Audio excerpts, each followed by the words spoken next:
Auto Order, Town of Fresca Valley, regular town council meeting, October 23rd, 2025. Welcome, everyone. Clerk, please call the roll.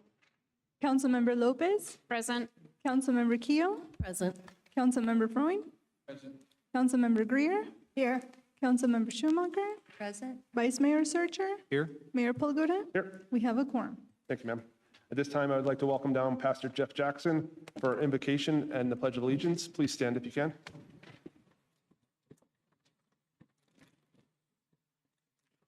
Please join me in prayer. Gracious God and loving Father, Lord, we thank you for this amazing country, the precious freedom that we're blessed with. Lord, we thank you for this community that we call home, place of natural beauty and abundant resource. Lord, we thank you for the people of our community, blessed with their many talents and abilities. Lord, we thank you for city government and for our town servant leaders. And Lord, we pray tonight that you guide our city council, give them wisdom and discernment in all their deliberations and decisions, that it might bless and benefit the people of our city. We pray all of this in the name of our Lord and Savior, Jesus Christ. Amen. Would you join me in the pledge? I pledge allegiance to the flag of the United States of America, and to the republic for which it stands, one nation, under God, indivisible, with liberty and justice for all. God bless America. Thank you. Thank you, sir. Now on item 3, I'd like to get a motion to approve the agenda as presented. Mr. Mayor, I'd like to make a motion to approve the agenda as presented by electronic vote. I'll second. Clerk, please call the vote.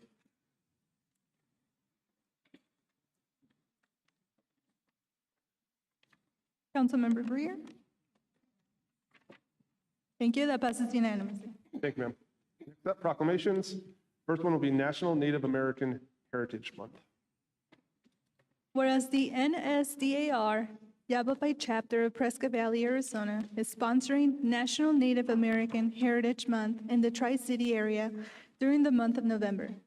And whereas the history and culture of our great nation have been significantly influenced by Native American and indigenous peoples, and whereas the contributions of Native Americans have enhanced the freedom, prosperity, and greatness of America today, and whereas their customs, traditions are respected and celebrated as part of a rich legacy throughout the United States, and whereas Native American Awareness Week began in 1976, and recognition was expanded by Congress and approved by President George Bush in August 1990, designating the month of November as National American Indian Heritage Month, now known as National Native American Heritage Month.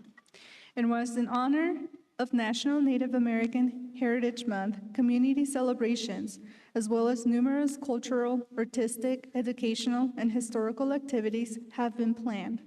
Now therefore, I, Kel Polguta, Mayor of the Town of Fresca Valley, Arizona, do hereby declare November 2025 as Native American Heritage Month in the Town of Fresca Valley, and urge all our citizens to observe this month with appropriate programs, ceremonies, and activities. Thank you.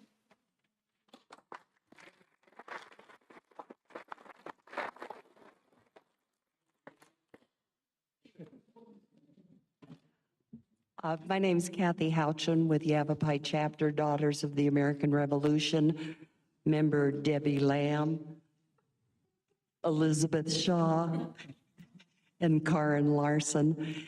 And on behalf of the Yavapai Chapter, I'd like to thank the Town Council for helping us recognize this month. Thank you.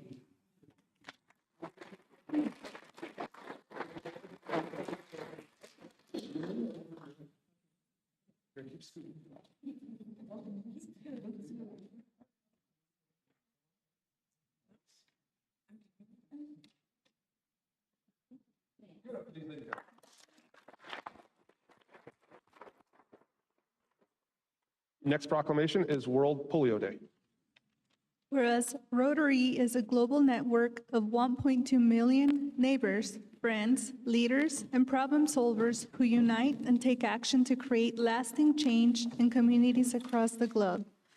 Whereas the Rotary motto, "Service above self," inspires members to provide humanitarian service, follow high ethical standards, and promote goodwill and peace in the world.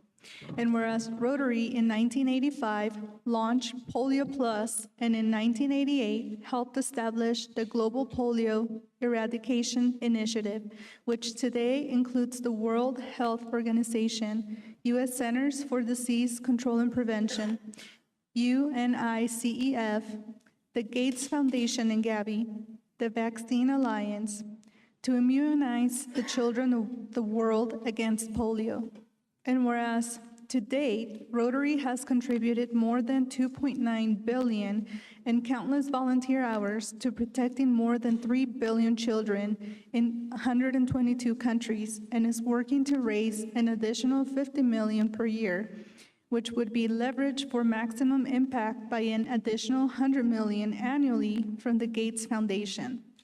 Whereas these efforts are providing much-needed operational support, medical staff, laboratory equipment, and educational materials for health workers and parents. And whereas in addition, Rotary has played a major role in decisions by donor governments to contribute more than 11 billion to the effort.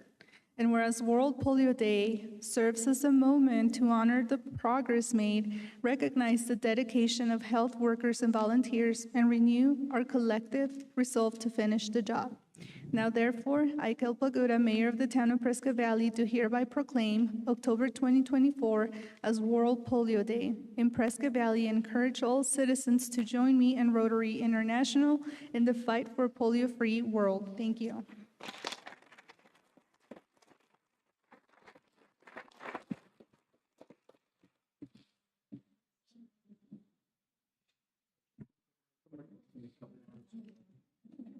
From the Prescott Rotary Club, we can't thank you enough.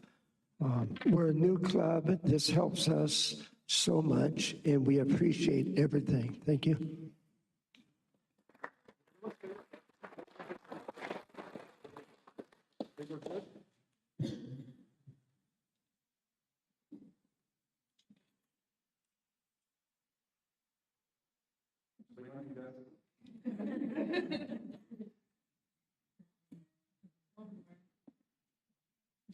One more time for Rotary.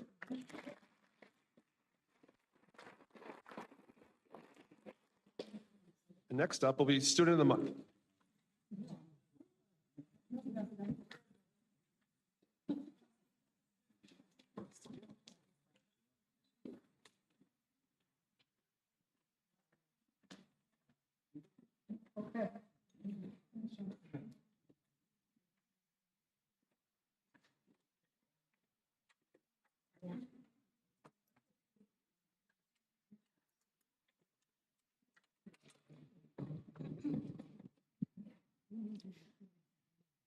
The Town of Prescott Valley, in collaboration with the Agnes Club of Yavapai County and Bradshaw Mountain High School, are honoring these two outstanding students for October, Allison Downing and Christian Lauthian. Today, we are recognizing these students for their commitment to school and community engagement. Because of their hard work, they have been nominated by their school staff, instructors at VMHS. Congratulations. Now it's time for each of you to tell us something about yourselves. Allison, why don't you come first? Okay.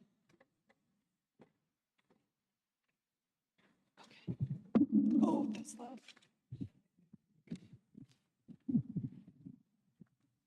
Hi, I'm Allie. First, I'd just like to start by saying how grateful I am to be given this opportunity to speak in front of all of you today. I wouldn't be here without my amazing teachers and my parents always giving me the support I need. For many of you that don't know, I am a student athlete and a musician. These two activities have very conflicting schedules, but I'm able to make it work. My weekdays are filled with marching band practices, which follow my basketball practices. I've had the privilege of serving as a section leader in my band for over 3 years, getting to help guide our young marchers every year. Being a part of these activities has taught me a lot about discipline, leadership, and patience, which also gives me ability to maintain my good grades. The people I've found through BMHS and this community have led me to who I am today. So thank you so much for giving me this opportunity and the honor of being the Student of the Month.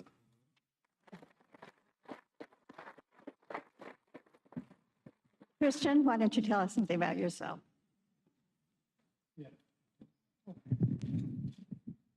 Hi, so throughout my 4 years of high school, I have done 3 sports the whole time. I've done football, wrestling, and track, and I've been a leader for all 3 of those sports.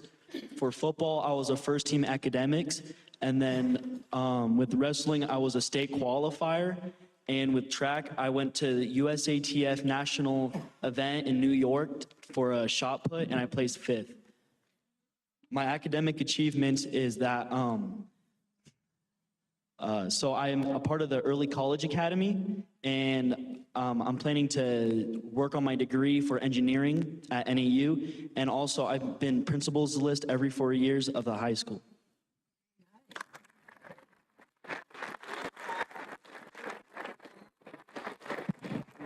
And Richard Bradshaw, principal of Bradshaw Mountain High School.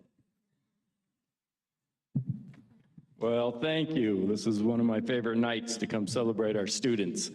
As you see, we have awesome kids, not only academically, but they're very involved in school. I had to pull Allison out of band tonight because they had practice, and then Christian just got out of football practice, which we do play Coconino on Friday night for the region championship. So let's go Bears. But we'd like to thank Mike and Mayor Palguda for having us up here and celebrating our students at Bradshaw Mountain High School.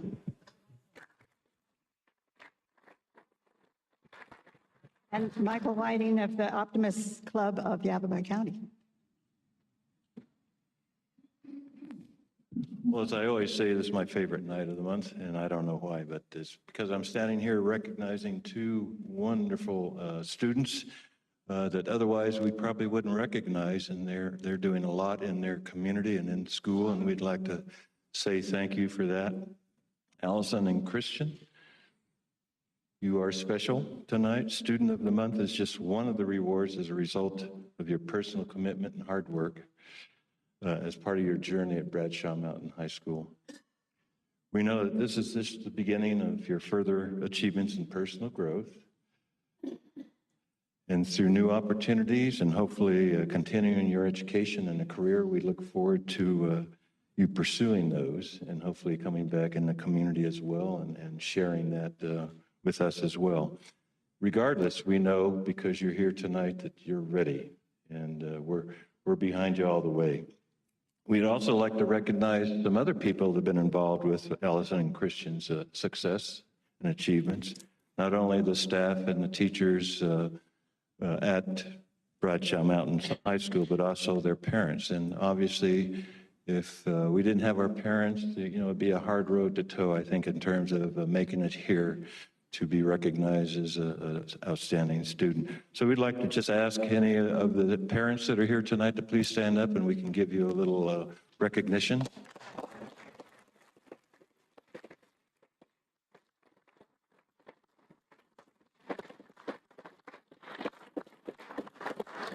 So it is with sincere pleasure we congratulate you on behalf of, obviously, the Optimist Club of Yavapai County, the town of Prescott Valley, and Bradshaw Mountain High School. So we'd like to give you something to remember this day.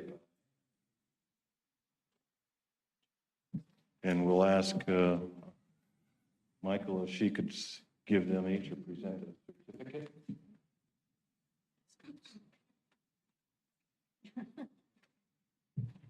What that certificate says is Optimist Club of Yavapai County, in partnership with Bradshaw Mountain High School and Prescott Valley Town Council, certified that Allison Downing and Christian Lothian have been named October Students of the Month. Congratulations.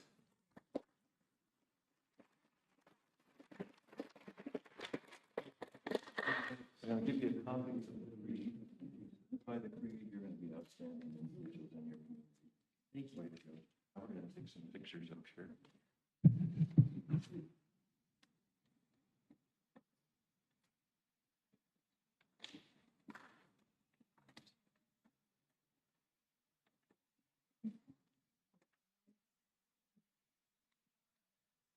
Good job, you guys.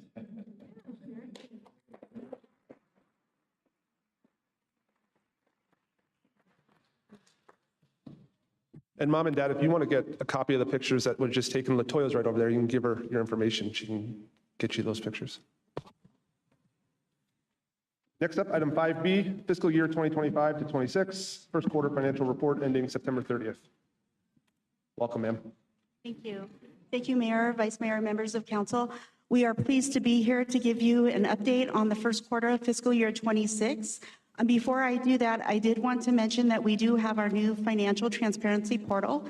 And so in the effort of supporting your high-performing teams of how we do things, why we do things, and in true transparency and wanting to engage the community, we've rolled this portal out. So as you go through the portal, you can go through and see the strategic plan, all of the financials, demographics, things like that. And at the end, you can actually, if you're a resident or a stakeholder who wants to look at it, you can actually provide comments and send those to the finance department, and we're happy to answer those. So there's a lot of drill down capabilities with all the revenues, expenses, even the projects. It will take you to a map and a description of all of the projects included in the 5-year CIP plan. It also has a picture of our debt and then all of our accounts payable. But I know that you are here to actually speak about or listen to the update on the quarterly financials. So on the dashboard, we do provide an overview of the fiscal year 25. If you're interested in that, we're in the process of finalizing the audit. Once that's available, we'll actually post the actuals, and everybody can drill down and look at the expenses at the lowest level that's available in our general ledger.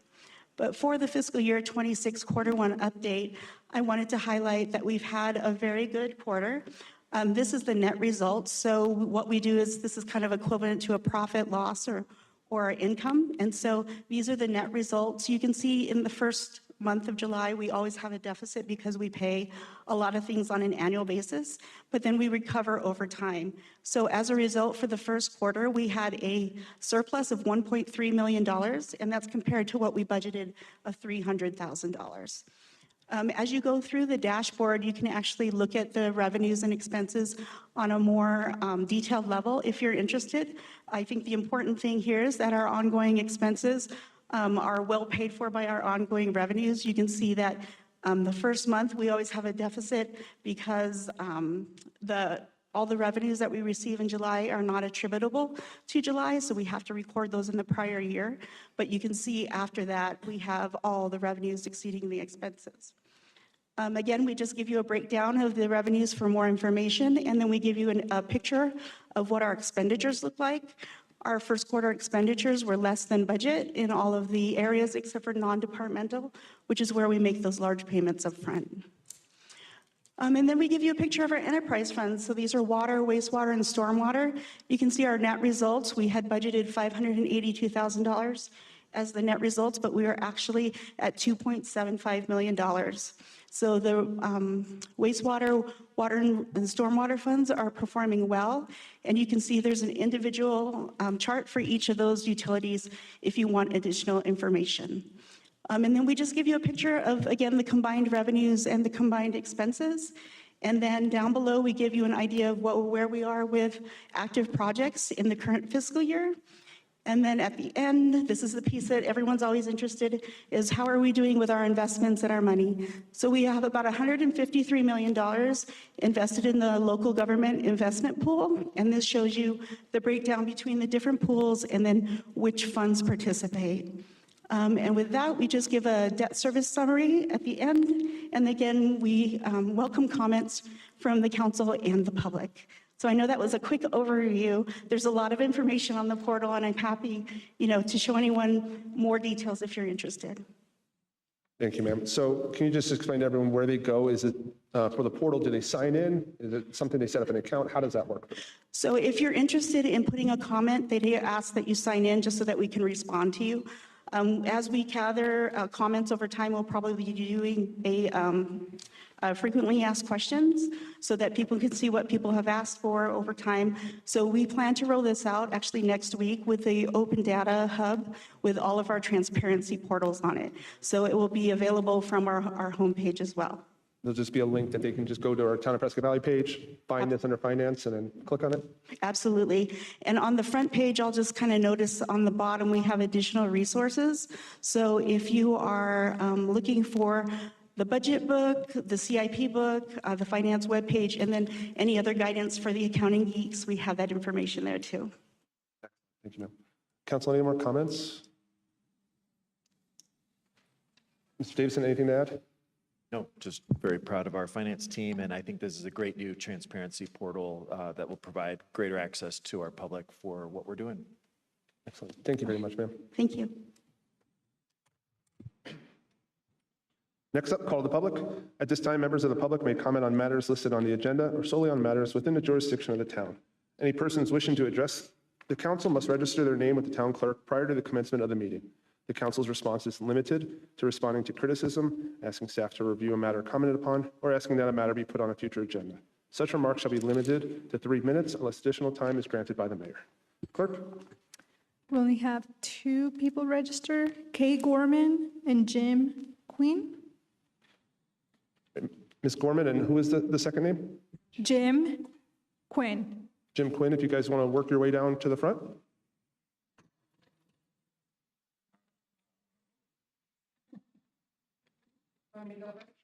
Yes, ma'am. Ladies first. Good afternoon. My name is Kay Gorman, and I've lived in Prescott Valley since 2016, and I love Prescott Valley.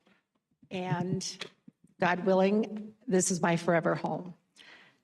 I was a member of the Prescott Valley Citizen Recreation Facility Advisory Committee.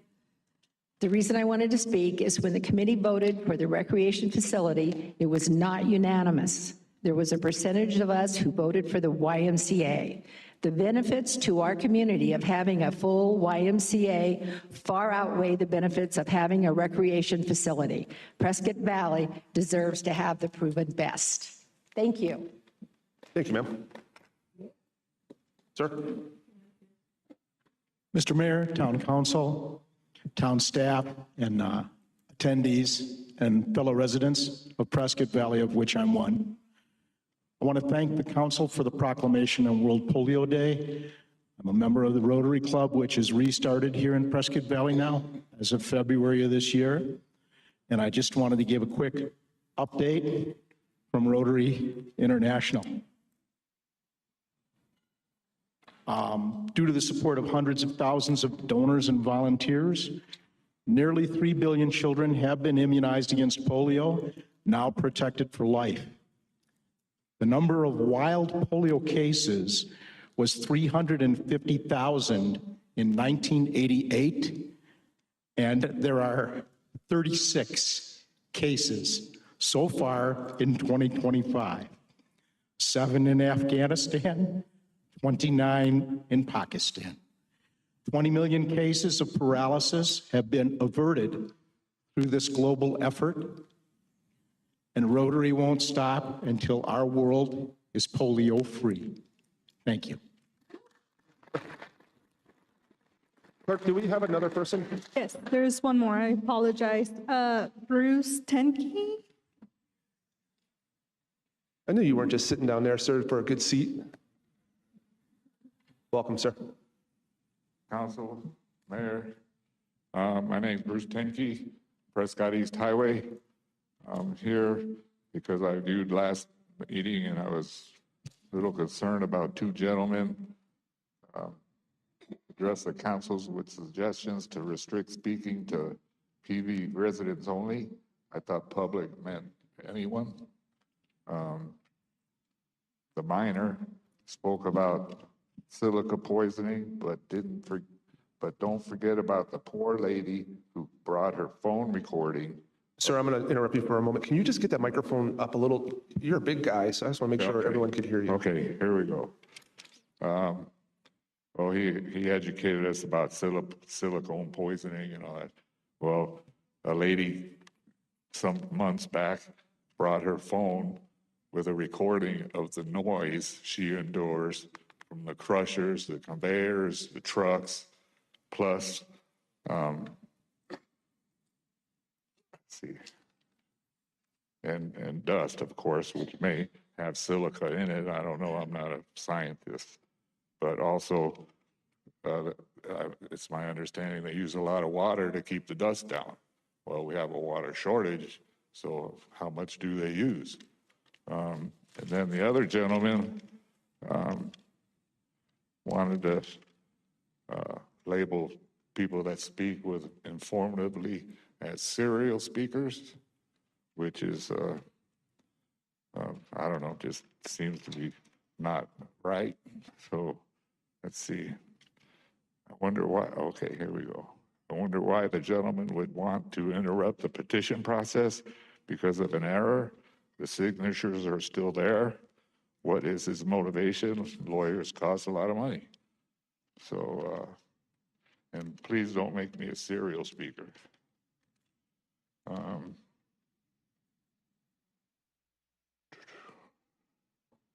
Okay, surveys, one of the things I have time. One of the things is surveys. I'm not a computer guy, so it'd be, I'm willing to come to the library or the town here and pick up a paper survey so my voice could be heard and my concerns. So that's one of the things I have time to speak about. The development near the Kia Center, it's small housing for affordable people. It doesn't seem to have a exit plan. There's only one entrance and exit. It's right up front. That doesn't seem like good planning to me. 12 seconds to go. I've had it. I've had enough. Thank you very much for listening. Well, sir, thank you for joining us this evening. Clerk, anyone else? No one else, Mayor. Thank you. Moving on to council comments. I'll start to my right. Councilwoman? Councilman Freund? Vice Mayor? Councilwoman? On October 17th, I was able to go and tour the Large Animal Shelter Emergency Readiness project that's out right by the Wheelhouse and Pepsi Company. And its acronym is for LASER. And they are a readiness organization with all volunteers. But if we were to ever have an incident in this area or anywhere in Yavapai County, they're completely set up for horses, llamas, emus, and the list was long. So it's not usually like cattle, but it's all the barn animals that during a fire or other incidences that could happen, they're prepared to take those on. So if you have any friends or if you have horses, it's a good idea to maybe look into that as a project, just so that if you have a future emergency, they are open and available 24 hours a day until they're not needed. So I hope they're never needed, but it was an amazing project. And then also today we had a open house ribbon cutting for the Agape House. They now have the final 3 more units put in place, and they are a emergency shelter and helping out during domestic violence incidences. They help both men and women and children. So they have families that come to them, and they're fully geared for giving them everything that they need to start over in life. And it's an amazing project as well. So when it comes time to donate for tax purposes, keep both of those facilities in mind, if you would, please. Thank you. Thank you, ma'am. Councilwoman? I just want to thank Gilbert and our staff. They have been giving town halls around our community to inform the public about how we run our town, what the different departments do, and it's been very productive, and I want to thank them all. Councilwoman? Mr. Davison, manager's report. Mr. Mayor, members of the council, we have no meeting next week, so everyone is off, and happy Halloween. Thank you. Thank you, sir. Next up, item 9, consent agenda. All matters listed under consent agenda are considered routine by the town council and will be enacted by one motion. There will be no separate discussion of these items. If discussion is desired, that item will be removed from the consent agenda and will be considered separately. Council, we only have one item on consent agenda. Can I get a motion? Mr. Mayor, I'll make a motion to approve all items listed under consent agenda by electronic vote. And I'll second. Clerk, please call the vote. Mayor Palguda? Yes. That passes unanimously. Thank you, ma'am. Next up, item 10. This will be 10A, 10B, and 10C, presented by Woody. Where'd he go? Woody, you took your hat off and I didn't recognize you. Welcome, sir.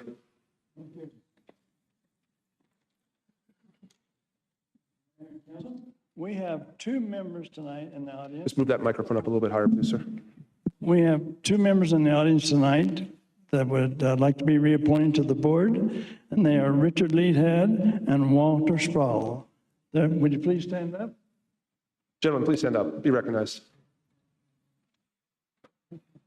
Thank you, guys. Richard, you just left it hanging there. Here's a fun fact, folks, with Richard Leadhead. I don't know if you remember this, sir, but about 24 years ago, you drew the plans to my first house. And he didn't use a computer, folks. He did it all by hand. And I remember going to the county to get it approved, or to the clerk, I'm sorry, to get approved. And they all looked at me like I was crazy, wondering who drew up a set of plans by hand. But it was you, sir. So I'm glad to see that your experience serves well on the board. With that being said, can I get a recommendation for Warren Petchin to the board, the Building Board of Appeals? Mr. Mayor, I'd like to make a motion to appoint Warren Petchin to the Building Board of Appeals to a term with a renewal date of September 5th, 2027 by electronic vote. I'll second. Clerk? Mayor, that passes unanimously. Thank you, ma'am. Can I get a recommendation to reappoint Richard Leadhead to the Building Board of Appeals? Mr. Mayor, I'll make a motion to reappoint Richard Leadhead to the Building Board of Appeals to a term with a renewal date of September 5th, 2027. I'll second. Clerk, please call the vote. That passes unanimously, Mayor. And finally, a recommendation for Walter Sproul. Mr. Mayor, I'd like to make a motion to reappoint Walter Sproul to the Building Board of Appeals to a term with the renewal date of September 5th, 2027 by electronic vote. I'll second. Clerk, please call the vote. That passes unanimously, Mayor. Thank you. Thank you, sir. Thank you, gentlemen. Next up, item 11A. You can clap for them. Next up, 11A, ANX 25-001, ordinance number 2025-966, annexation for Yampa Precision Manufacturing with the purpose to expand business operations. Mr. Norlock, anything to add? No, Mayor, Vice Mayor, thank you, and Council. Just here for any questions. Council, have you any additional questions for Mr. Norlock? We heard this 2 weeks ago. Seeing none, clerk. Ordinance 2025-966, an ordinance of the mayor and common council of the town of Prescott Valley, a municipal corporation of Arizona, annexing thereto certain real property, ANX 25-001, containing approximately 5.66 acres lying in the south half of Section 22, Township 14 North, Range 1 West of the Gila and Salt River Meridian, Yavapai County, Arizona, classifying all the annexed property for zoning purposes as RCU 2A, being consistent with the present Yavapai County zoning classification of RU 70, providing that the official town map and the town zoning map be appropriately amended, and that a copy of this ordinance along with the certified annexation map be recorded in the office of the Yavapai County Recorder, and providing that this ordinance shall be effective 30 days after its passage and approval according to law. Thank you, ma'am. Shall this ordinance pass?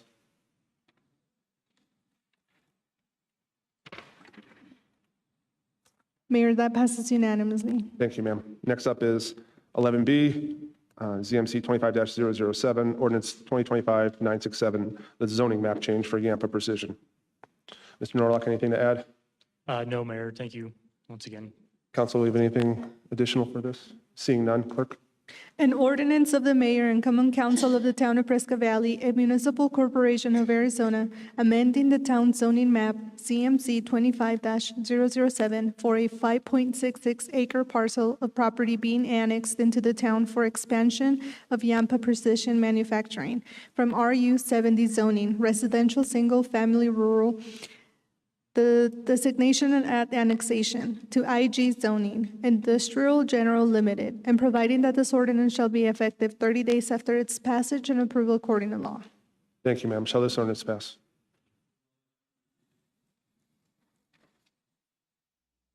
That passes unanimously, Mayor. Thank you, ma'am. Moving on to item 11C, ordinance 2025-968, amendment to the Town Code 2-04-030, three-member advisory committee open meeting law. This is our second reading. Anything additional to add, Mr. Legler? No, Mayor and Council, if you have any questions of me, these are housekeeping matters related to the Arizona Legislature's actions this year. Thank you, sir. Seeing no additional questions or comments, clerk? Ordinance number 2025-968, an ordinance of the mayor and common council of the town of Prescott Valley, a municipal corporation of Arizona, amending section 2-4-30, meetings to be public, and article 2-4, council procedure, in chapter 2, mayor and council of the town code to conform to recent legislation exempting a quorum of three-member advisory committees and subcommittees from the requirements of open meeting laws, providing that all other chapters, articles, and sections of the town code not herein repealed, reenacted, or amended shall remain in full force and effect, providing that if any provision in this ordinance is held invalid by a court of competent jurisdiction, the remaining provision shall not be affected, but shall continue in full force and effect, and providing that this ordinance shall be effective 30 days after its passage and approval according to law. Thank you, ma'am. Shall this ordinance pass?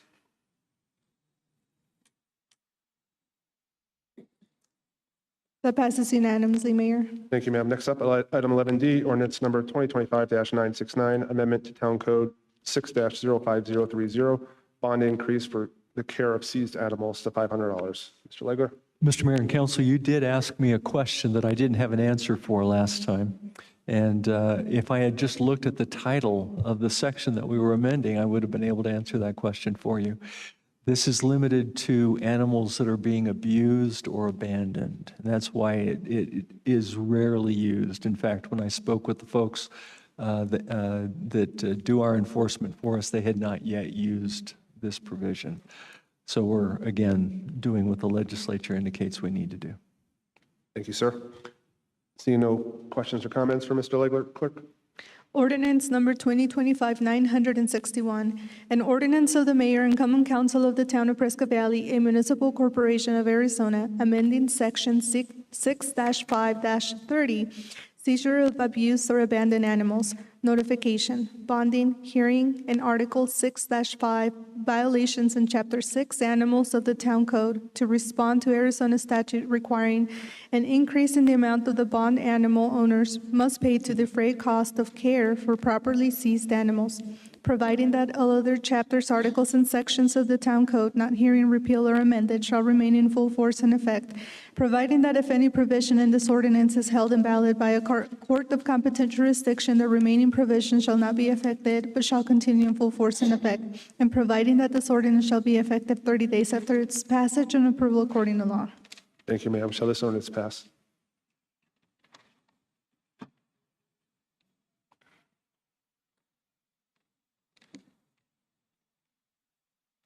Mayor, that passes unanimously. Thank you, ma'am. Next up, item 12A, ordinance number 2025-970, repealing and reenacting of Town Code Chapter 14, subdivisions and other land projects. Sir, welcome. Thank you, Mayor. Council. Development Services Department, in coordination with Town Engineering, have prepared updates to Town Code Chapter 14, which is subdivision development. The updates to Chapter 14 were initiated by the recent updates to Chapter 13, which is the zoning code. The two chapters work together. We do have Frank. Since the two chapters do work together, and due to recent state legislation, we had to update Chapter 14. The majority of the updates are legal, but we did take the opportunity to do a little housekeeping with the chapter and organize the chapter to include and update technical references and to set the chapter up to work a little more in line with the typical development process. So with that, we did first present the updates to the council on the August 7th study session, and to explain the technical elements, we do have Frank Cassidy here, who is the town's land use attorney. Welcome, Mr. Cassidy. Can you hear us? Yes, I can. I hope that you're able to hear me as well. Yes, sir. You're good. Okay. Well, I'm sure that John meant to say that the whole thing is illegal. At least certainly in my opinion, all of chapter 14 is legal. But I think what he meant to say is that I'm going to be talking about some of the legal aspects. As John mentioned, sort of in keeping with the last couple items that you just heard, this item is pretty much a mandate from the legislature. The legislature has now required cities and towns to make subdivision processes and development plan processes administrative. And so that's what this project, or that's what this amendment to the chapter 14 does. We did start out the process when we were talking about chapter 13, and we wanted, even back then, we were talking about making some revisions to chapter 14. I don't know if you've got the slideshow. I can show it on my screen so that there you go. I think you can see it now. So basically, what this covers is we obviously effectuate General Plan 2035. We bring forward the legislation revisions. And since we brought this to you at study session, we have pushed it out for public comment. We did get some public comments. So we included in the materials a red line showing some pretty minor, really, revisions since the time we presented this to you in the study session. But there are a few things that were added, some based on further staff feedback, but also based on developer feedback, clarity in the language and things like that. So we did, in fact, make that a little recap of some of the things we've done since August the 7th. The title has been simplified of the chapter. It's simply called subdivisions. It was subdivisions, final development plans and land splits, and now it's just subdivisions and other land projects, just to keep it simple. As I say, a red line draft to August 7th is in the materials. We also have a red line showing all of the changes from the existing adopted chapter 13 or chapter 14. That one is a little hard to read, honestly, because it looks like we've changed a whole bunch, but a lot of it is simply wording changes. So the way we got here is, of course, last year we were going through the chapter 13 update, and at that time we were talking about shifting voluntarily to a administrative review and approval of plats based on a 2023 legislation that authorized cities and towns to do that voluntarily. Then, as I say, in 2025, the law was amended, and now all cities and towns must do it. So actually, by having started on it, you got kind of the jump on the process. Because other cities and towns, I can tell you, are just frantic about trying to get this done before the end of the year. The legislation goes into effect on December the 31st, so you'll certainly have yours adopted in good time for that. In any event, things covered by this update is that, it covers the town engineers is now going to be reviewing and approving the subdivision plats and development plans and land divisions, technical things that really the town engineer is the most appropriate person to deal with those. The requirements in the materials have all the submission requirements for each kind of application. Very importantly, something that's very near and dear to John Letier's heart is that we've been trying to be very clear about the requirement for requiring off-site mitigations as determined by the actual engineering need. The other thing that we've done is that land splits, which we put into chapter 13 last year, is now going to be in chapter 14.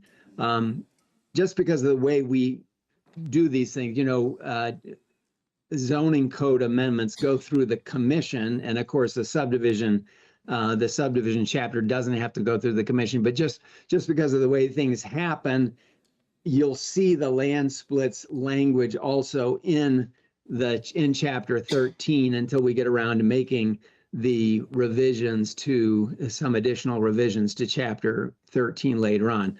The language for land splits in chapter 13 and in the new chapter 14 is identical. The only difference is that we gave ourselves a little more time for review. Under chapter 14, we gave ourselves 30 days, and we only gave ourselves 7 days under chapter 13. So until we get it deleted from chapter 13, the review will be 7 days. But after that, it'll be no later than 30 days. And in any event, you have seen this before. You saw it on August the 7th. So if you have any questions, I'd be happy to answer them. But other than that, I will turn it back to you, Mr. Mayor. Thank you, sir. Council, do you have any questions or comments for Mr. Cassidy? No. Staff, anything to add? Yes, sir. Actually, I have a short question for Frank. When the legislature made this change, do you have any idea what they were trying to fix or why? What was the motivation to do this? I think the main motivation is to make sure that everything is as fast as possible. State law has always required that subdivision review be what we call ministerial. It's like checking a book out of the library. If you meet the rules, you're supposed to be able to get that book from the library. Same is true with the subdivision plat. As long as you meet all the rules are supposed to be written down. It's an objective process, and so it's supposed to be automatic to get approved.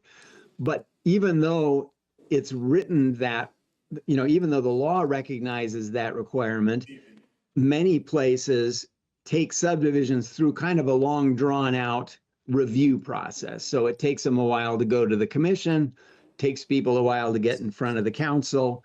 And I think the legislature was looking to try to shorten the period of time for that kind of approval. They had gotten a lot of feedback a couple of years ago. They did sort of a road show throughout the state, getting comments from developers and other folks on, what are the issues with housing primarily. And one of the big issues was the period of time it takes to get approvals done. And so since that series of hearings, the legislature has been kind of laser focused on figuring out ways to shorten the time. And they figured out that one of the things they could do is mandate that the subdivision processes, the development plan processes be administrative. They also threw in there, by the way, administrative approval of design review, which is in a lot of communities, that takes an awful lot of time because design review in lots of places is very subjective, have to go through a design review committee and things like that. Now it must be objective and it has to be administratively approved. Now that element is not covered by our chapter 14, but I think it goes along with the answer to your question. They were looking to speed things up, and that's really the main focus of the legislation. Thank you for a clear explanation, sir. Thanks. Seeing no additional questions or comments, can I get a motion? Mr. Mayor, I'll make a motion to read ordinance number 2025-970, revising Chapter 14 subdivisions and land projects by title only on 2 separate occasions and place the same on final passage. I'll second. Clerk, please call the vote. Mayor Polgura, I don't know why it just keeps logging me out, so I'm back in. Councilmember Schumacher. Thank you. That passes unanimously. Ordinance number 2025-970, an ordinance of the mayor and common council of the town of Prescott Valley, a municipal corporation of Arizona, repealing Chapter 14 subdivisions in its entirety and adopting by reference a document entitled Repealing and Reenacting Chapter 14 Subdivisions and Other Land Projects, providing that all other chapters, articles, and sections of the town code not herein repealed or amended shall remain in full force and effect, providing that if any provision in this ordinance is held invalid by a court of competent jurisdiction, the remaining provisions shall not be affected, but shall continue in full force and effect, and providing that this ordinance shall be effective 30 days after its passage and approval according to law. Thank you, ma'am. Next up, item 12B, resolution number 2025-2438, accepting and adopting the recommendation of the Citizens Recreation Facility Advisory Committee with regard to a future aquatic and recreation facility. Barton, welcome, sir. Glad to be here. Mayor, Council, a few weeks ago, there was a study session where the Citizen Recreation Facility Advisory Committee came and shared their work with you, what they had done over the past several months, and they shared their recommendations with you regarding two things specifically, and that's what you'll be considering today. The amenities for the recreation facility and then the funding for the recreation facility. And so with that, I'm available for any questions, but that is for consideration. Vice Mayor? Ms. Barton, I have a question in regards to timing. So where are we at, like timing-wise into the future? What does it look like? Why are we here tonight with this vote for the timing moving forward? So this essentially gives us a basis for moving the project forward. Most likely, we're going to have to work with an architect, design, pre-construction team to really solidify and analyze what this project will look like. Having a sure footprint, square footage, scope, site plans, things like that. So that will go through the fall, most likely through the spring. That will give us some more, sure cost estimates and a better understanding of what the building will look like. So that's kind of where we're going. Most likely, we'd have to have a call to election. The latest we can do that is in May, and so we'd have to do that sometime in the spring as well. And then the actual election would be in November of next year. So trying to determine what happens in November, I believe staff's intent was to have a survey go out, perhaps see the needs or the wants from the community and how interested they would be in trying to provide another funding source for this project? Correct. Do we have a timing on that? Yeah, that would happen within the next month. Within the next month? Mm-hmm. Okay, thank you.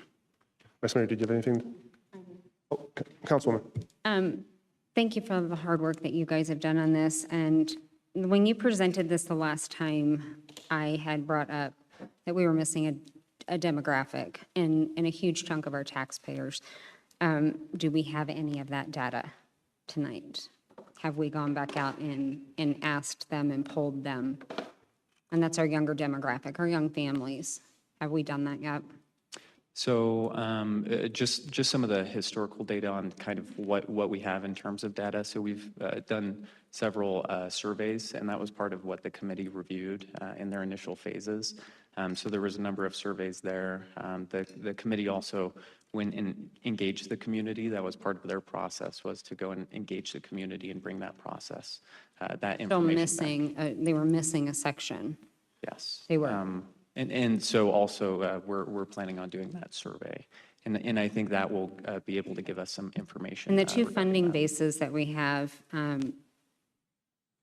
does that impact the taxes to our taxpayers? Can you clarify that question? We're going to have to raise their taxes. Is that what we're looking at having to do? If we go out to a bond, we're going to be raising taxes. Yeah, so the dedicated funding source would be a transaction privilege tax. And what that would mean is, yeah, there would be an increase to that. It would most likely be proportional to, whenever the project timeline would be. So it drop off according to that. So whatever the time frame for the project would be, that would decrease. But yeah, there would be an increase. There would be an increase. Yeah. Okay, that's all I have, Mayor. Thank you. Councilman. Thank you. In speaking with some of the townspeople, I've noticed that there's a pretty major lack of knowledge of this whole project, that it seems like a lot of people I talk to have no idea about this, and it's somehow gotten under the radar. It seems to me that we need to double down on our efforts to inform the public in a clear-cut, neutral way about this whole project, and also perhaps to exercise our new Polco polling program that we purchased. I think that might be a good use for it, and keep the public comment period open a little longer. Thank you. Vice Mayor. Thank you, Mayor. First and foremost, I want to thank the committee for all your hard work and the months and weeks that you spent on the committee working on this. My remarks here this evening are not to denigrate your work, because I do appreciate it, but I feel your work was too narrow a scope. I've heard that from quite a few committee members. I feel that, and it seems to me that we're putting all our hopes and dreams on a Hail Mary plan to raise our sales tax without alternative plans, and then dealing with the what ifs. Suppose this gets to the ballot next year. What if it doesn't pass? We're back to square one without any other alternatives or options on the table for us to discuss. I also believe we owe it to the residents of this town to discuss, and I said this at the work study, why not the why? What are the reasons? What are the issues the town government has with the why? We owe it to the people of this town, and now would have been a perfect opportunity to discuss that, but we're not doing that.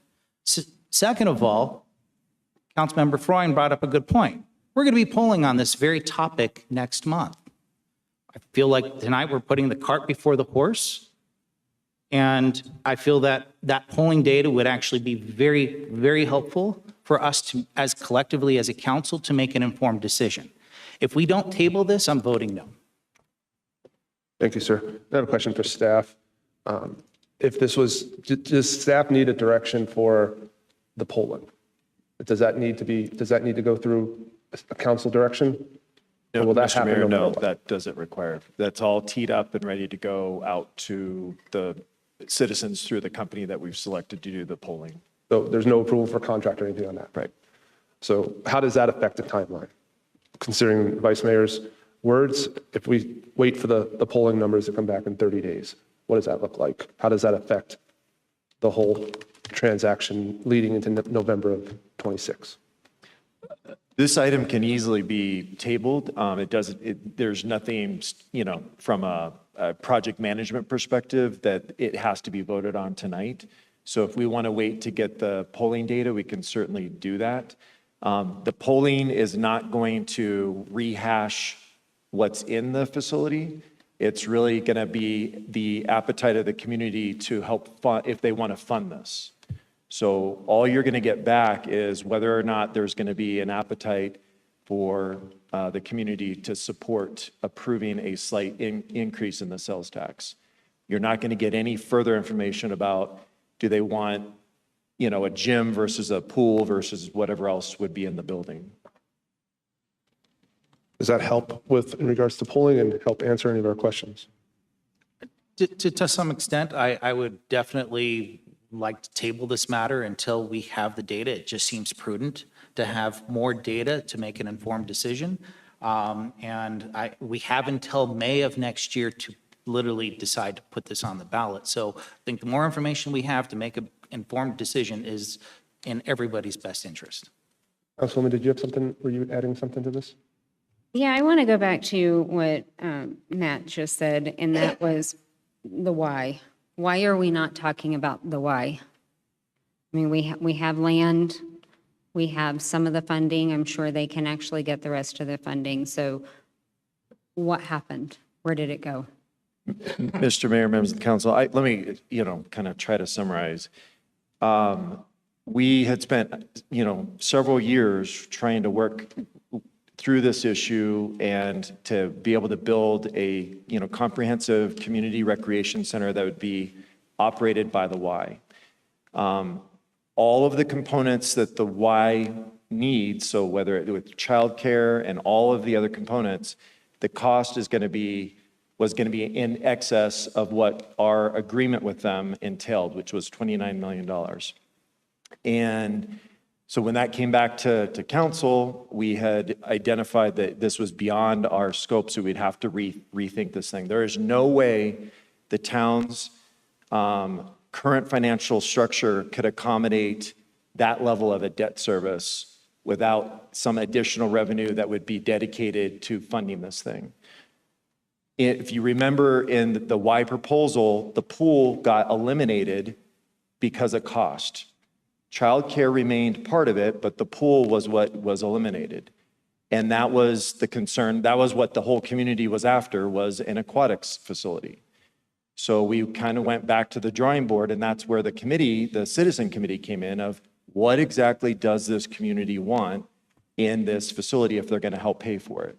And so we went through the last number of months. They came up with the list of items, and that's where we're at tonight. So again, we don't have to approve, or you don't have to approve tonight's item, but at some point we need to make a decision of what's going to be in this thing so we can start to price it and be able to share with the public exactly what's going to be included in this and how it's going to be paid for. I think the survey definitely would, I mean, getting the polling back, that numbers certainly wouldn't hurt us. And if we go, it's only 30 days and we can make a collaborative agreement that at some point we are voting on what is going in this. I think it's important. Councilwoman? Well, I would agree the polling data will help us figure out if there is an appetite for the tax dollars to build this facility. Because it is expensive, and I think the voters do deserve the opportunity to vote on that.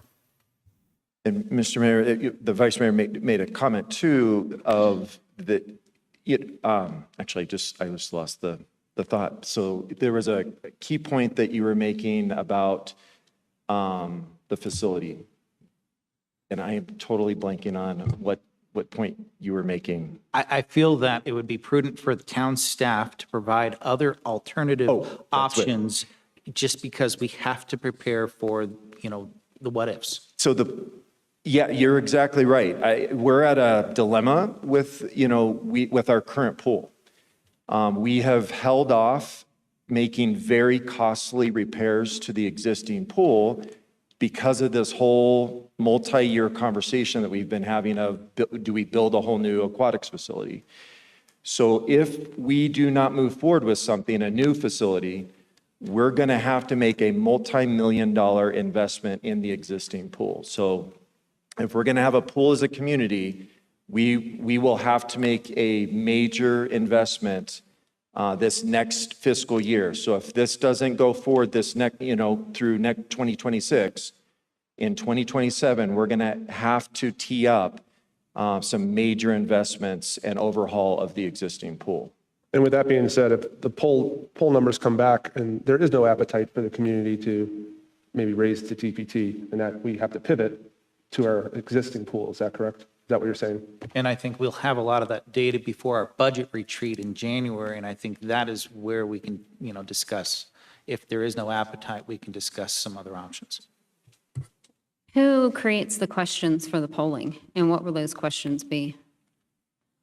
So those questions will be, general questions about direction of the town and what's happening in the town to give people a sense of what the survey's about. And then it will go specifically into the recreation facility. There'll be language similar to what would be on like a ballot language, and it will talk about those different amenities. And then it will, have, different arguments for it to see, where people will go with that once they hear more information about it. And then it'll ask them the same question as at the beginning to see, what's the difference of opinion. So then we would address the fact that there's no real true daycare, there's only 2-hour daycare, and the fact that the taxpayers that we didn't talk to during the whole process, that they would be paying for it, but have minimal use to it. Like, those would be questions that would be in there, that would be very clear that they know they're paying for it. Yeah, and just to add on to that, council would have input, staff would obviously work through it. So before it goes out, there would be input on both sides of that. And for everyone in the public, we can add anything to this thing. It just takes money.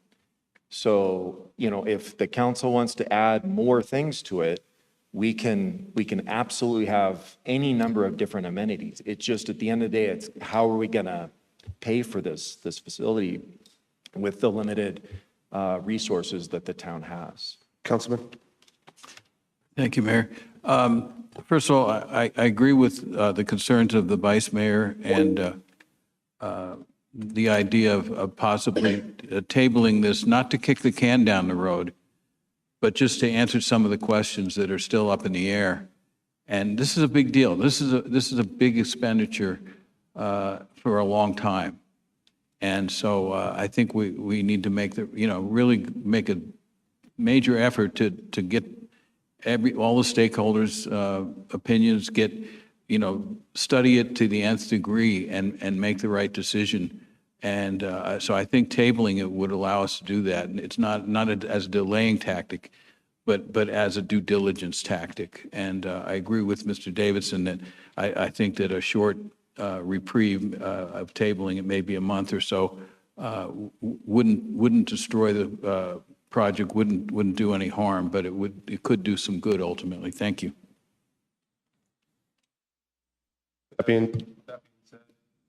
With that being said, can we get a motion to table, but have it brought back to us?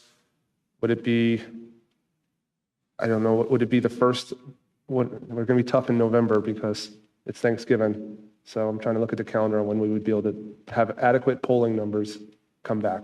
Mr. Mayor, members of the council, with just what we have one meeting in November, one meeting in December, both of those have a number of items that we'll have to get through. So it may be beneficial in January.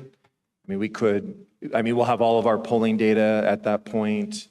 If there's anything else that you guys would like us to look at, we could certainly do that. We'd have plenty of time. We could always have an additional study session if you guys want to do that on this item. We had talked about maybe December coming back. A second December study session, using the December study session as an opportunity to really talk about the thing. It wouldn't be necessarily a voting opportunity. We would have the information by then. So if you're comfortable with having the information by December 3rd, which would be our first study session, then we can discuss that. And then by that time, we would have a good idea of where we're going and then put it on for a voting matter later on in January. If we can do that, I'll take a motion to table and bring back for December 3rd study session. Move that we table this item until then. Can we have a second? I'll second, Michael. Actually. I motion. Oh, there you go. I make a motion to table the item. Clerk, please call the vote.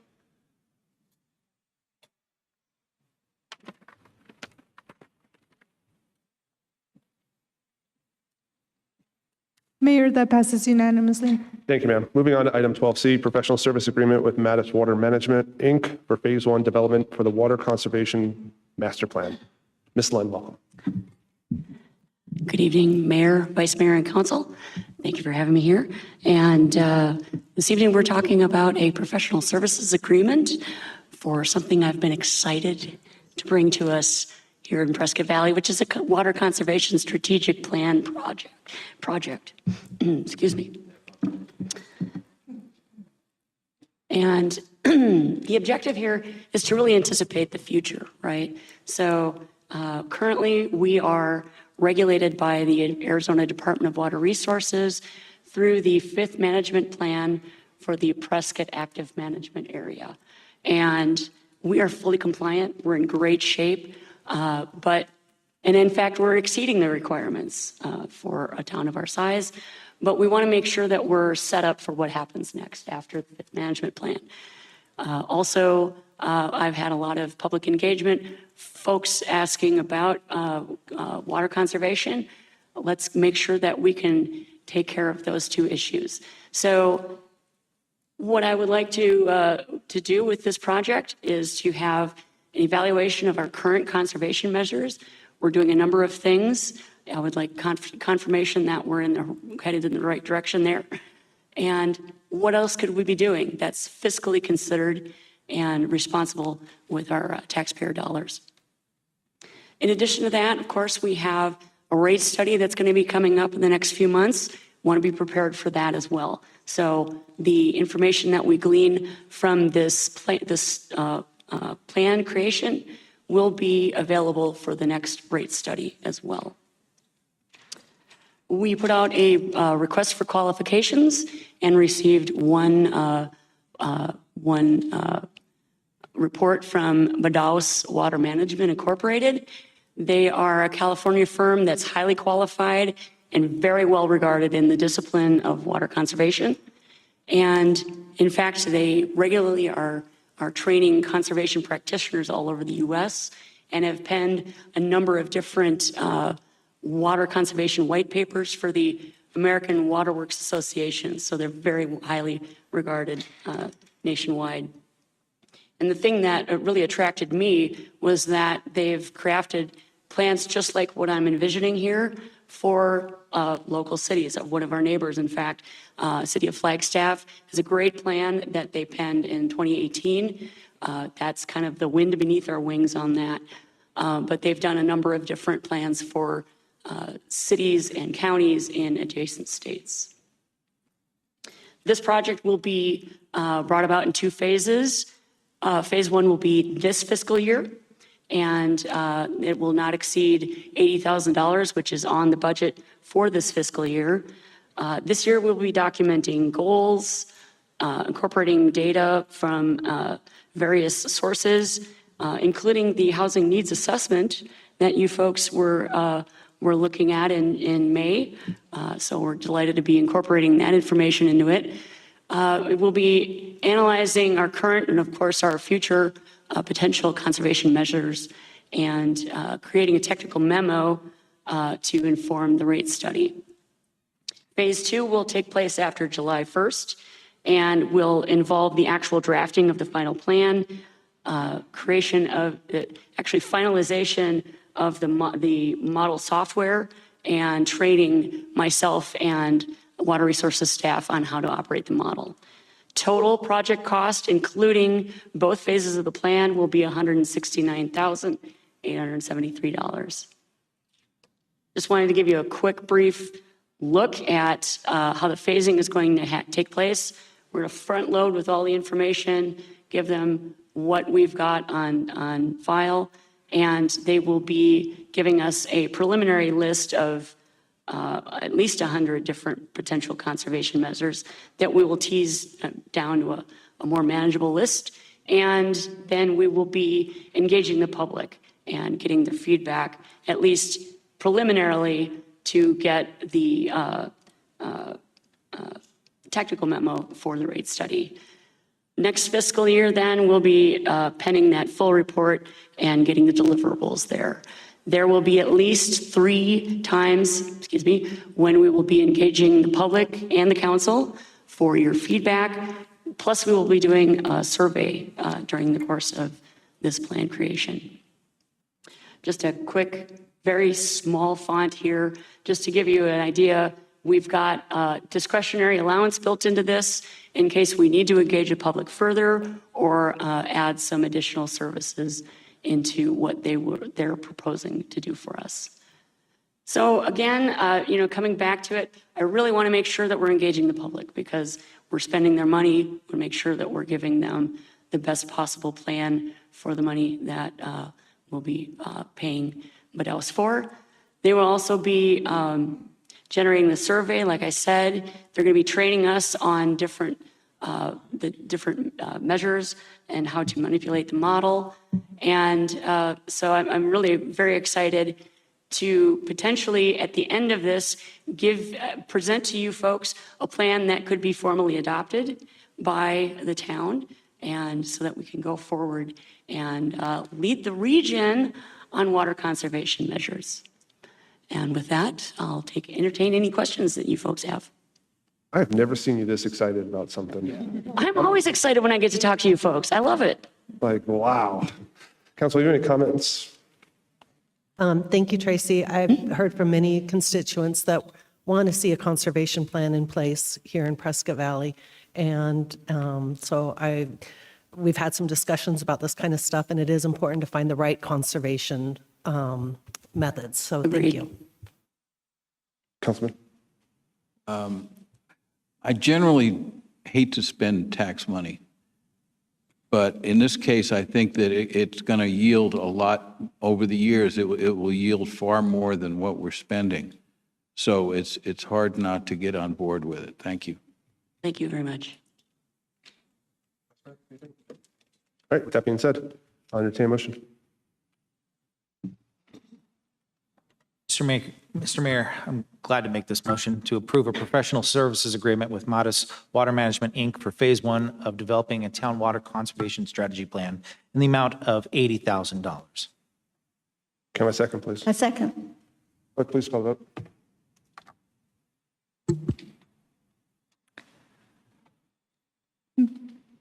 Mayor Plaluta? That passes unanimously, Mayor. Thank you, ma'am.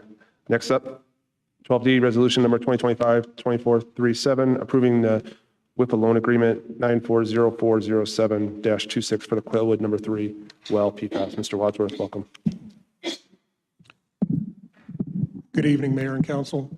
I'm going to run through a slideshow really quick. I know you guys have heard about this, seen it, but I think the public needs to see it as much as possible. And but this is really awesome thing tonight. I get to do 2 presentations that I think everybody's going to love.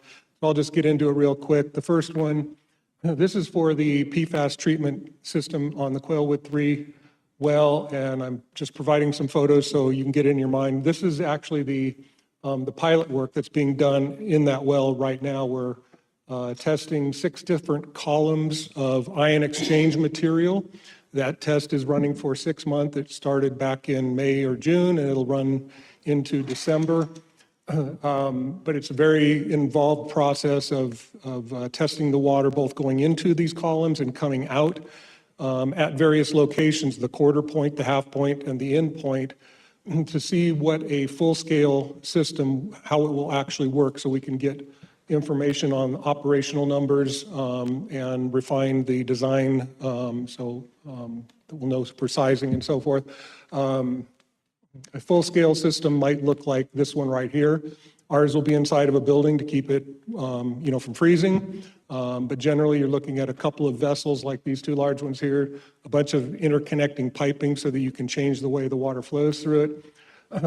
So all of the water coming out of Quailwood well number 3 will pass through these type of ion exchange filters before it's delivered into our system for our residential consumption. So what we're talking about tonight is a loan from WIFA, which is the Water Infrastructure Finance Authority of Arizona. We got a total award from them for I got to make a correction here. I did this wrong twice. It's 4.17, not 4.71.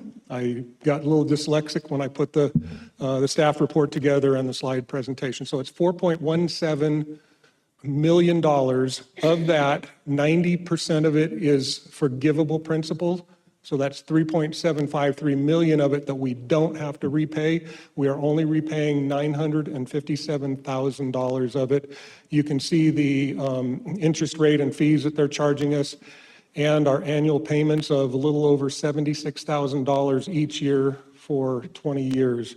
So I think this is pretty awesome funding. I don't think you're going to find a better deal anywhere. So that's it. In addition to that, we are also getting funding of $2.1 million from a federal grant, which will help us with the project as well.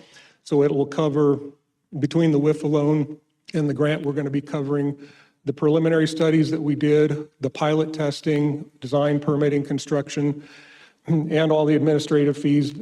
As you know, when you have a grant, there are lots of additional administrative fees and things that you have to do in order to make sure you get that money or get reimbursed for that. The federal government has lots of requirements. So The combined funding from WIFA and the grant will essentially pay for this entire project. And I think that's it. Awesome, Mr. Wadsworth. Any questions or comments? Councilman? Neil, I have two short questions.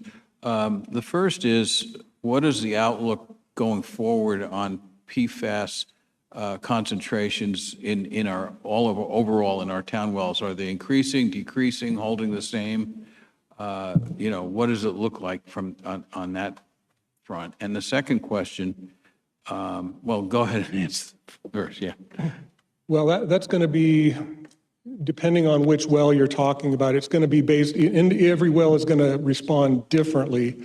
What we're hoping is that we have two wells that are not down in the southern part of the town, down near the Quailwood area in 169, that we have detected PFAS in, but one of them is in the North Well Field up here, and those numbers have stayed stable, and that's what we're hoping for, or that they start to go down. We're not exactly sure why we got one well up there that had detected concentrations in it when none of the other wells up there did. We're hoping over time that these numbers are going to decrease, specifically with the compounds that the EPA is looking at, because they've started to, I guess, restrict the use of those compounds more and more. There are now tens of thousands of these PFAS compounds, but the original ones, there's four major ones that they're looking at, and those are the four that they're regulating. And so hopefully with those being used less and less in the community, it gets into our into our wastewater system and ultimately into our groundwater. So we're hoping that those decline, but we don't know. We haven't seen any additional PFAS in any other wells. We are about to take another round of sampling. We haven't sampled in quite a while, maybe a year or so, but we're going to do another round of sampling here this month. It's already slated to occur, and we're going to hit every well again. And so we'll be able to take a look at that and see if there's any changes. Hopefully we don't have any other wells that now have a detection of the PFAS chemicals. So it's really an evolving thing. Can't really give you a specific direct answer on that. It is also interesting to note that EPA, they've sort of backed off things a little bit in that, although they are looking at these four compounds, the timeline has relaxed a little bit. And I believe we're now into 2030, potentially, or 2031 before we have to be in full compliance. So although we've told our citizens that we're not going to do it, if we turned those wells on today and served that water to our public, we would still be in full compliance with all EPA guidelines because those limits have not taken effect yet. We're trying to be ahead of that and make sure we do the treatment before we turn that well back on or the others. Thank you, Neil. That's a very clear and thorough explanation. I appreciate it. And I also want to comment that I think you and your staff have done a great job on obtaining financing for that. I think that, like you say, you couldn't do much better than that in the situation we're in, which we were thrown in, unfortunately. And the last one is a small request. I think it'd be wonderful if the council could get a chance at some point at your convenience to have a look at this equipment.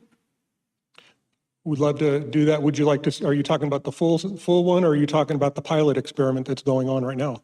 Well, I'm interested in both the pilot and the other, so. Yeah, we'll absolutely make time to do that. Thank you. Anything else for Mr. Wadsworth, Councilwoman? Yeah, I just wanted to say that WIFA loan with 90% forgivable, that's amazing. So sorry you have to jump through a few extra hoops, but it's worth it. It's so worth it. Thank you. With that being said, I'll entertain a motion. Mr. Mayor, I'll make a motion to authorize the mayor to sign resolution number 2025-2437, approving WIFA loan agreement 940407-26 for Quailwood Well number 3 PFAS treatment project. I'll second. Clerk, please call vote. Mayor, that passes unanimously. Thank you, ma'am. Next up, 12E, resolution number 2025-2436, approving WIFA loan agreement 942036-26, and a grant for stormwater recharge and field trials. Wadsworth. Well, again, another WIFA loan. This one is for something else that you all have heard about a number of times, and we've actually presented to the community, and we've heard lots of positive feedback on this. And so this is a loan, combination loan and grant from WIFA for stormwater recharge field trials. This is the famous white churro that you guys have seen. And so the purpose of this technology is that you drive the white churro columns into the ground. Those can get up to 40 feet in length, and they essentially provide a quicker path for water to infiltrate into the ground, and specifically in our clay soils up here, so that the water infiltrates faster. It gets away from the zone where evaporation can occur, which is within the first 20 feet. So even water that's down 15 feet can still evaporate given the right conditions. So you want to get that water in and hopefully recharge more storm water into our aquifer, increasing the natural recharge. So we have a project that we're working on where we're going to construct side-by-side basins. One will be a test basin, the other will be a control basin. The test basin will have the equipment installed in it. The control will be natural conditions, and we'll compare and see how much more infiltration can we get. And so we're going to do this over the next 2 years. We'll install it, and we'll install some monitoring equipment, and then about a year's worth of filling the basin up, letting it soak in, and comparing the two basins side by side to see what they do. With this one, what we're getting from WIFA on this is actually a 60% loan and a 40% grant. So again, that's pretty good. Total project cost of $664,000, and about $400,000 of that is the loan, and $265,000 is the grant amount. And you can see the other terms and conditions of the loan. In addition to this, there may be some additional expenses that we haven't, as we get into this, things that we hadn't thought about, but we are also partnering with others on this. We've got a commitment, I believe, from Salt River Project to provide some funding to help us with this. And I think we've approached some others, but I believe that's all I'm aware of at this time. And so we hope that moving forward, this will prove fruitful, and we will increase recharge into our natural recharge into the ground and help our aquifer. Council, have any questions or comments from Mr. Wadsworth on this? And Neil, I just want to say, it was last week I was on the radio and we had a caller call in from CWAG, and they gave Prescott Valley props in regards to the innovative things that we were doing in Prescott Valley and leading the way for preservation and conservation. And that leans a lot on you and your team. So congratulations on that, and look forward to perhaps this actually working out in this pilot program, being very successful, and Prescott Valley leading the way. Thank you. We have a great team. I'll entertain a motion. Mayor, I'll make a motion to authorize the mayor to sign resolution number 2025-2436, approving WIFA loan agreement 942036-26 for the stormwater recharge and field trials project. I'll second. Clerk, please call the vote.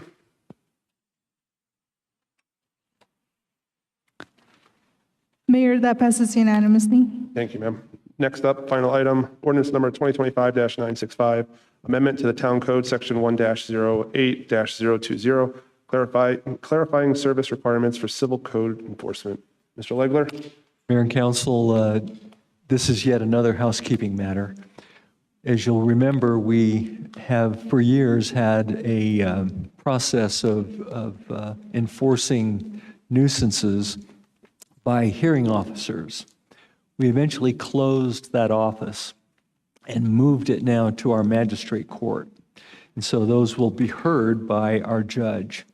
As we've started that process, we noted that a practice that we had had for years of generally giving people notice of their citations by mail, where it's return receipt requested, and something that had worked very well for many years, when the judge looked at our town code provision that talks about what he does in his magistrate court, it wasn't absolutely clear to him that we could continue that practice.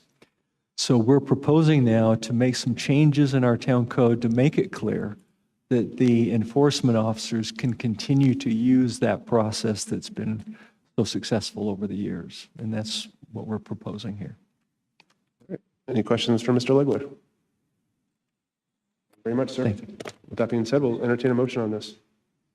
Mr. Mayor, I'll make a motion to read ordinance number 2025-965, clarifying service of complaints for civil code violations by title only on 2 separate occasions, then place the same on final passage.